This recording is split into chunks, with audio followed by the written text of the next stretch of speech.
Looks like this is our seat. I think you're right. Anyway, like I was saying, all I wanted was to be in the top third of the class, and where did I land? Dead center. I studied so hard for this test. I don't know what else to do. Ricky, I had the same kind of week. I've been trying to lose a little weight, So I was watching some TV, went over to the store, and I found this bottle, and it said that I didn't have to diet, I didn't have to exercise, just take one right before I went to bed. So I did. And then I slept in until noon. Did this all week. Weighed myself today. I gained 2 pounds. I'm so discouraged with this weight thing. I know what you mean. I might as well have slept in for all the good it did me waking up early every single day this week to study for that test. And then when the list came out, do you think I could find my name on the entire first page? No. Hey guys, guess what? I finally got that job that I've been wanting forever. I get to travel, I get double what I used to make, and I get 3 weeks paid vacation. Yes. You're not sitting in the right section. This is the discouraged group only. You need to go sit over there with the perky people pew. So, go ahead. We'll see you at Happy Sabbath. Oh, she was a little hard to take this morning. Wow. Now there's a girl who looks like she should be sitting over here. The one crying? She's discouraged. Part of the group. Hey, come on over. Thanks. Sorry, guys. Just so emotional. Why? What's wrong? I was sitting over there, and I looked to my right, I looked to my left. Everybody was in a relationship. I'm the only one who's sitting there alone. Didn't help. My mom called this morning. She said, hey, clock's ticking. When are you gonna get me a grandchild? It's not helping. well, I'm not in a relationship. I've been studying so hard all quarter. I haven't been out once. And my clock's ticking, and I'm still only in the middle of my class, and well, no wonder nobody wants me. All right, girls. This is super depressing. All I've lost this week is $35 on these pills. Come to think about it, I haven't had a serious relationship since 2007. I've been saving these for just a time like this. This is exactly what we need.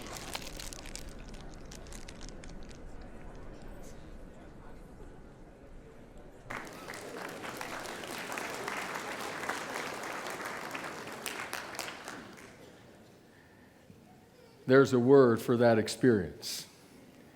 Have you had an experience like that? Maybe you've had the experience of going to the gym, paying your money, signing up for boot camp, getting up at the crack of dawn, going over and performing exercises that leave you thinking, evil people in the darkness of night invent these things, and yet you have done it faithfully the entire month. You finally come to the end of that month where you have sacrificed and worked, and you weigh in and you've gained 3 pounds. There is a word for that experience. Or maybe it's been like the women in the view from the pew. It has been studying hard, joining a study group, paying your money for the prep course, because you know that this taking of this professional entrance exam will likely decide whether or not you are accepted to the school that you want to go to. You get the result back. And after all of that sacrifice, what did you get? Just slightly below what you got last time. There's a word for that. There's the experience of paying off debt. You have gotten into a bit of a hole, and so you have decided now is the time to pay it off. And so you have worked hard. You have counted your pennies. Every single dollar possible has gone to debt reduction. You have not gone out. You haven't gone out to eat. You've been very careful. You watch with satisfaction as that overall amount slowly comes down, week by week, month by month. It's a very satisfying experience until this last week. This last week, major car repairs. Suddenly, $1,500 more on your credit card bill. There's a word for that. Well, sometimes we use other terms. We use terms like down in the dumps, overwhelmed, down in the mouth, feeling blue. We use a variety of different other terms to describe it. But the real word that describes it is the word discouraged.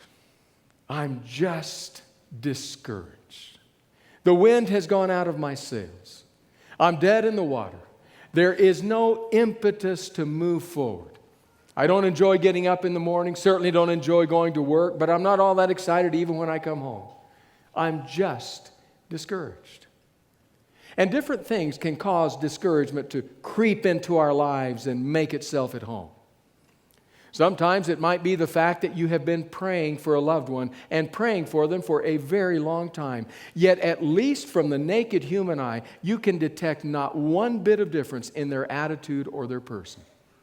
And you're discouraged.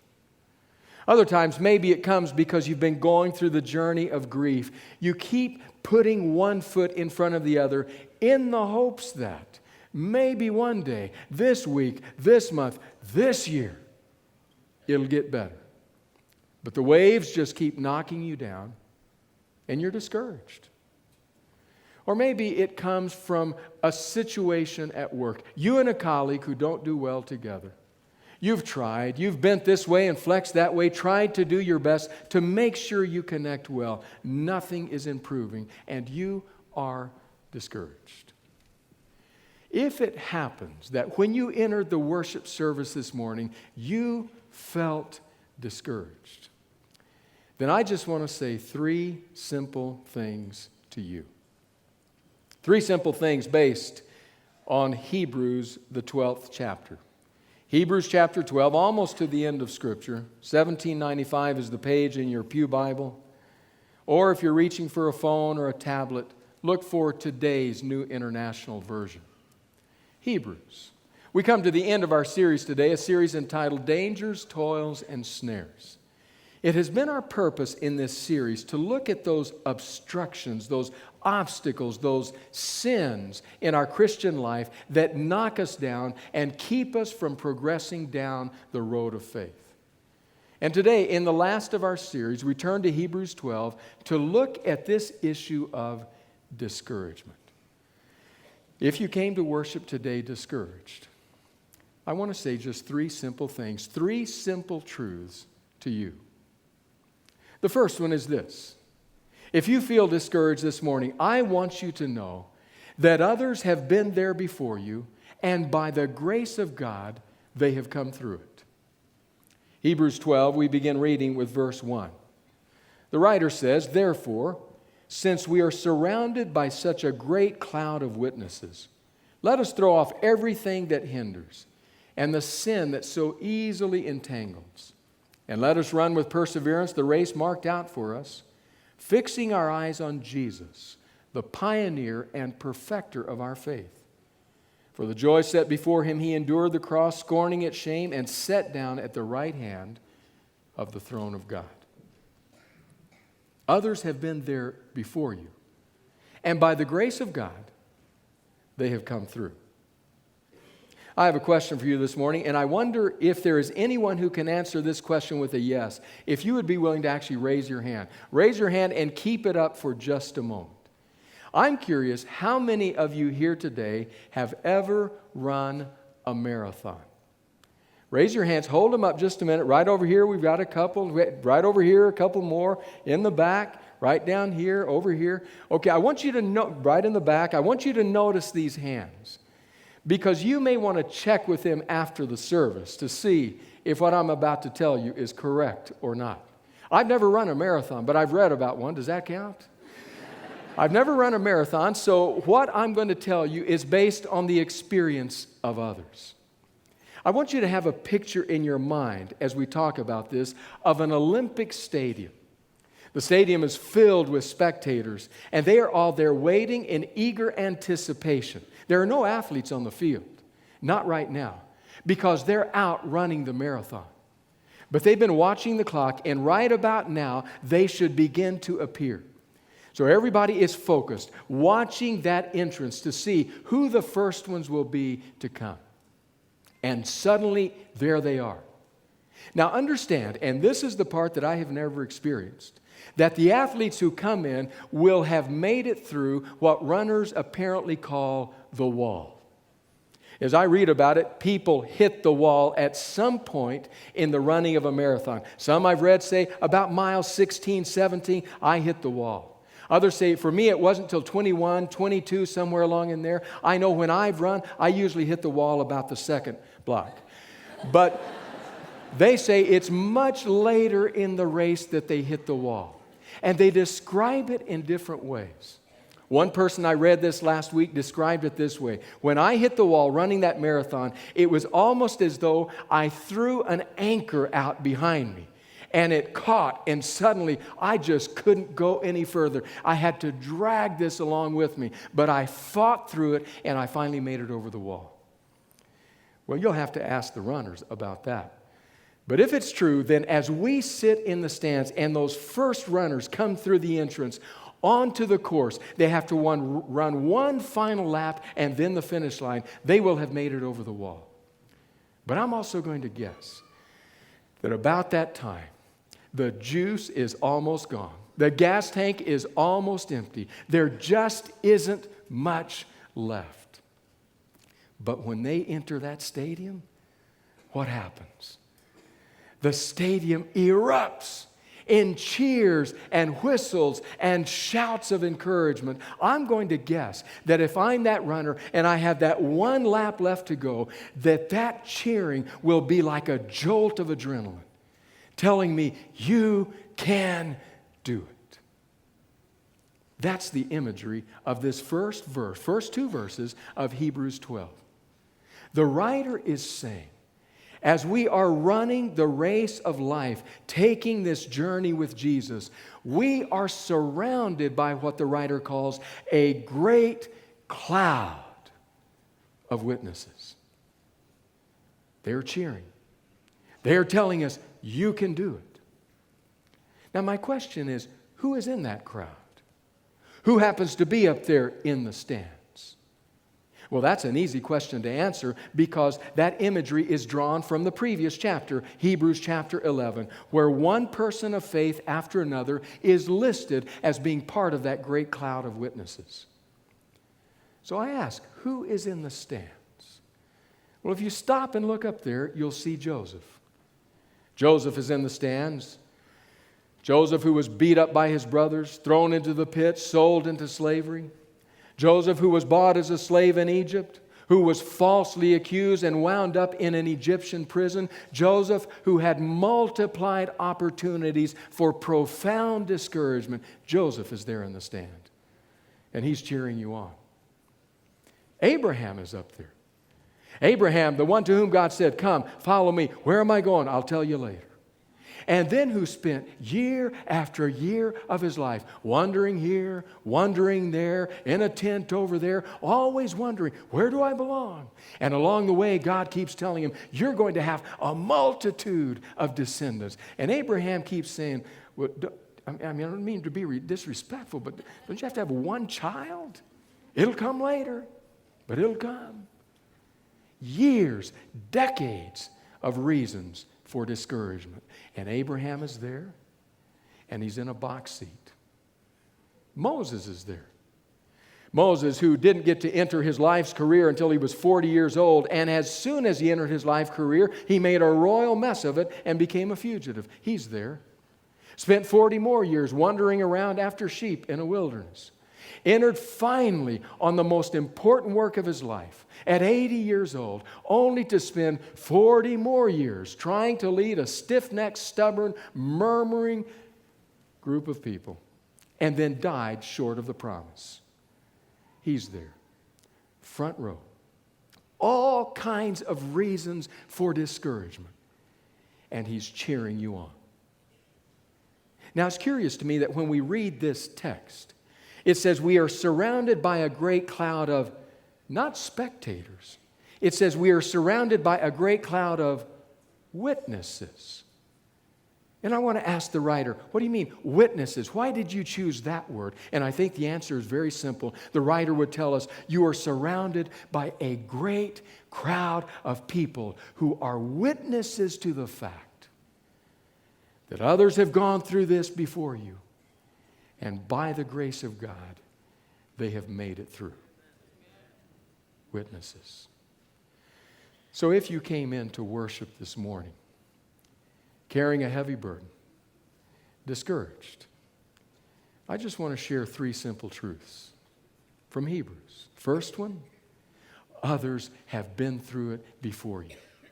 And by the grace of God, they made it through.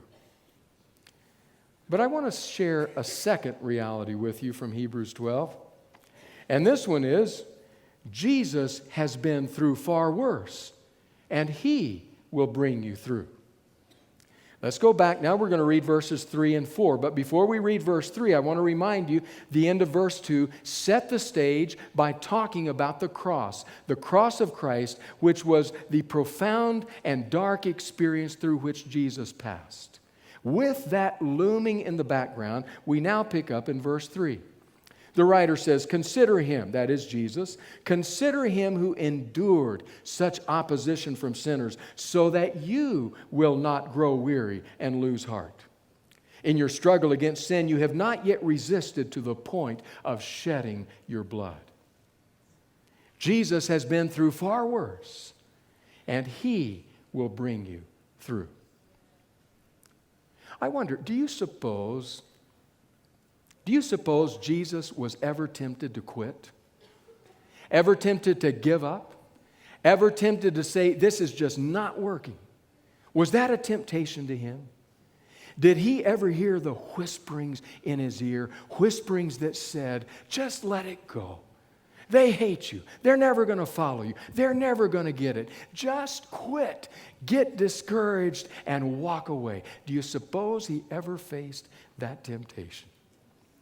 Well, the writer to the Hebrews said, He faced the kind of temptation beyond which any human being has passed through, all the way to the point of shedding His blood in the opposition that came from sinners.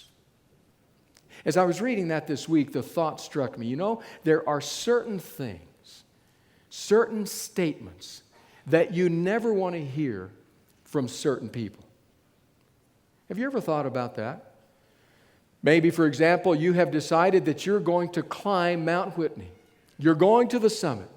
You've done all the preparation, and now you're finally on the way, following the guide to the summit, and a storm blows in.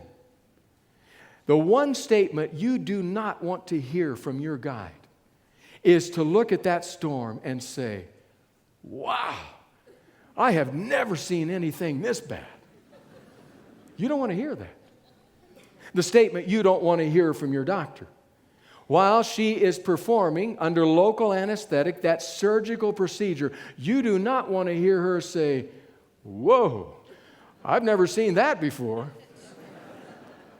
In your journey through the Christian life, as you struggle with the things that press in upon you, you do not want to hear Jesus say, whoa, I certainly didn't face anything like that. Statements you don't want to hear.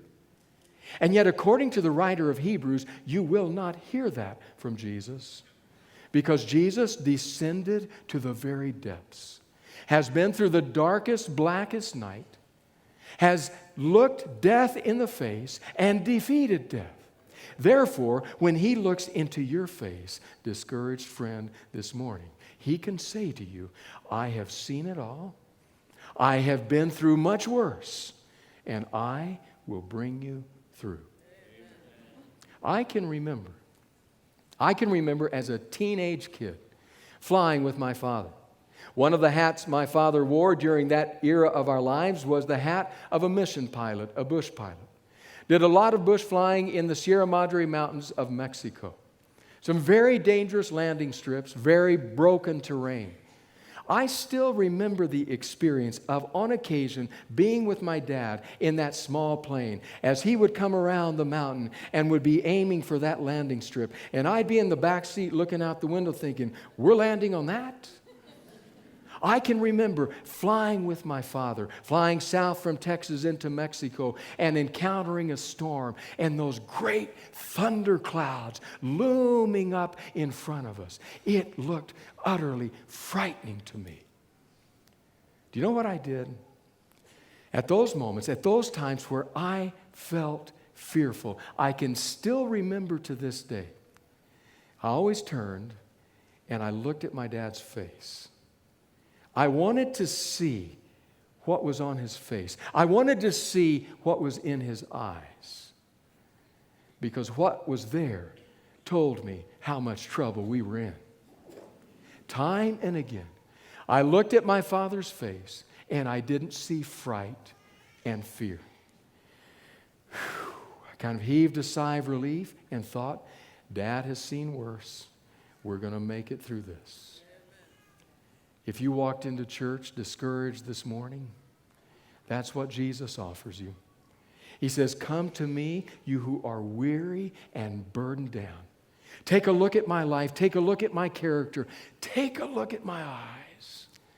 I've seen far worse. I've been through far worse. And I will bring you through. So if you walked into worship discouraged, I just want to tell you 3 things this morning. 3 things from that old letter to the Hebrews. The first truth I want to tell you is others have been through it before, and by the grace of God, they made it through. The second truth is Jesus has been through far worse, and He will bring you through. And then a third truth. The third truth is this: God can use this trial for your growth. God can use this trial through which you today are passing for your growth. Back to Hebrews 12, this time we pick up in verse 5. The writer says, and have you completely forgotten this word of encouragement that addresses you as children? It says, my son, do not make light of the Lord's discipline, and do not lose heart when He rebukes you, because the Lord disciplines those He loves, and He chastens everyone He accepts as His child. Endure hardship as discipline. God is treating you as His children. For what children are not disciplined by their father? If you are not disciplined, and everyone undergoes discipline, then you are not legitimate children at all. Moreover, we've all had parents who disciplined us and we respected them for it. How much more should we submit to the Father of spirits and live? Our parents disciplined us for a little while as they thought best, but God disciplines us for our good, that we may share in His holiness. No discipline seems pleasant at the time, but painful. Later on, however, it produces a harvest of righteousness and peace for those who have been trained by it. That's a hard word to read. We don't enjoy talking about discipline. Who wants to be disciplined? Who wants to discipline their children? It's not an enjoyable experience, and if it is, that's a whole different set of problems. We don't enjoy doing, thinking, talking about discipline. But here's the reality, exactly as Hebrews says it. If you love your children, you discipline them. In fact, let me ask you a question. When was the last time, maybe a week, maybe a month, maybe a year, when was the last time you were with somebody, family members, neighbors, friends, who had never appeared to say no to their children? Children had no concept of what it meant, had not disciplined them. You have an image in your mind? You remember that experience? Now, a second question. How soon are you going to repeat that? How eager are you to go back? Anita and I learned from somebody who lectured and we listened to as young parents an important lesson for us in this very regard. The person asked this question. They said, the question for you as parents is not, do you enjoy your children? It's, do other people enjoy them? That was a light that went on in our minds. It underlines exactly what the writer to the Hebrews says. He says, if you love your kids, you discipline your kids. Why then, he asks, should we expect any different from God? If God loves us, He will place boundaries. He will discipline. He will at times say no. Now, there is some disagreement theologically among the scholars as to how exactly this comes about. Some say He sends those hard things into our lives. I have a challenge with that. I tend to agree more with the fact that in a broken, fractured world, those kinds of realities take place. We don't have to have somebody send them. They happen, but that God will use them for our good. Maybe we could agree at least on this. God will waste no experience in your life, but will use it for your growth, including the current discouragement. In that sense, I've often thought that God is a lot like Native Americans in this land. When the white hunters came, they shot the buffalo indiscriminately and left their carcasses rotting across the plains. Not so with the Native Americans. When they killed the buffalo, they used every part of it. That's God with your life in mind. I will waste no part of it, He says. So whatever is happening in your life right now that's creating and causing that discouragement, God can use it for your growth. The year was 1933. Dietrich Bonhoeffer, the brilliant German theologian, had left Germany and made his way to England. He was frustrated, discouraged, to be more honest, with what was happening in the church in Germany. Bonhoeffer, with prescient vision, saw those storm clouds on the horizon and what they meant, and he had already begun to speak out, to write about what would become the Nazi scourge, and yet people weren't listening. Even in the church, they weren't listening. He became discouraged and went to teach in England. It was while he was teaching in England that Bonhoeffer received a letter from a friend of his named Karl Barth, another eminent theologian. I want you to listen to what Karl Barth wrote to Bonhoeffer. He wrote, "What is all this about going away and the quietness of pastoral work at a moment when you are needed in Germany? And you, who know as well as I do that the opposition in Berlin and the opposition of the church in Germany as a whole stands on such weak feet. In other words, those who are opposed to Hitler, they're on very weak feet, Dietrich. And you know that as well as I do," said Barth. "Why aren't you always there where so much could depend on there being a couple of key people on the watch at every occasion, great or small, and trying to save what there is to be saved? I think that I can see from your letter that you, like all of us, yes, all of us, are suffering under the quite common difficulty of taking certain steps in the present chaos. But should it not dawn on you that there is no reason for withdrawing from the chaos? That we are rather required in and with our uncertainty, even if we should stumble or go wrong 10 times or 100 times, we still have to do our part. One simply cannot be weary now. Still less can one go to England. What in all the world would you want to do there? You must now let go of all these intellectual flourishes and special considerations, however interesting they may be, and think of only one thing, that you are German, that the house of your church is on fire, that you know enough to be able to help, and that you must return to your post on the next ship." Pointed words from a friend. The obvious content on the surface is Germany is in trouble. The church is in trouble. It needs your support to stand against the almost overwhelming tides of the time. That's the obvious part. But underneath that, if you read Barth's words, you can hear Barth saying, "Dietrich, don't run from the discouragement. Because God will grow you. God will deepen you. God will do a work through you in that discouragement if you stand." Powerful words, because so many of us are tempted to run from the discouragement. Whether that be it's discouragement in our marriage, in our home, at our place of work. I've tried and tried again, and I've just had it, God. If God leads you, then it is time to go. But if He has not given you a word, then what are you doing in England? Because this discouragement can be God's tool in your life and theirs. So if you walked into worship this morning discouraged, I just want to tell you 3 simple truths. The first one that I want you to walk out of here pondering is that others have been there before you, and by the grace of God, they have made it through. Second truth, Jesus has seen far worse, and He will bring you through. And the third truth, God can use this trial for your growth.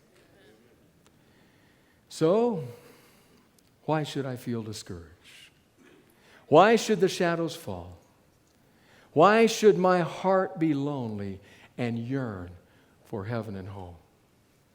For Jesus is my fortress.